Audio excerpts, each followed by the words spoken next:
G'day, Bevan Addison here from ADAMA. Quick little from the paddock. We're in a radish trial here in York in WA. Just wanted to have a quick little look at a couple of characteristics of a couple of different key products in there.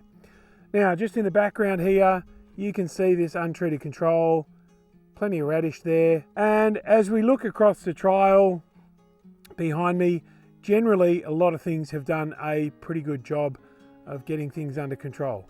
And what I wanted to do here was just compare and contrast a residual product with a non-residual product. So we're looking at Quadrant versus Velocity. Both are very, very good products. They both have done an extremely good job controlling the radish in this site. As with everything, mix and rotate, don't keep using the same thing all the time.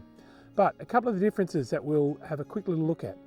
So the first plot we wanted to have a look at is Quadrant, applied at 1 litre. If you look up the plot, very good control. You can see the radish on the edges in between the plots. And if you have a bit of a look into the plot in some depth, very little radish there. A few little late ones, they're still getting affected, and there's a lot of bleaching, and they're not very happy, and they're going to be held back for a fair while.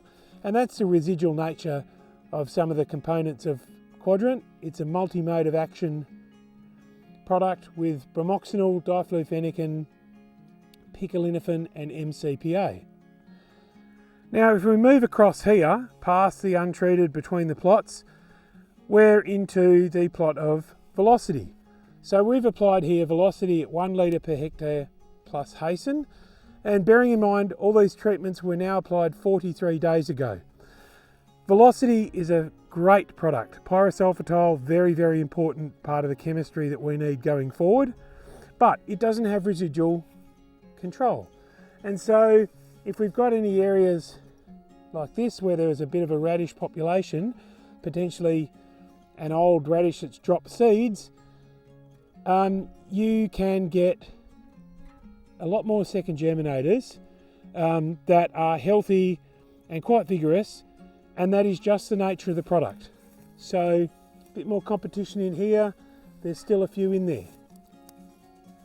So by no means am I criticising Velocity. It's a great product. Pyrosulfatol is an important active ingredient, as are several of the other of that group of chemistry, and there will be more of them in the future. The important thing is to realise the differences between residual control, non-residual control.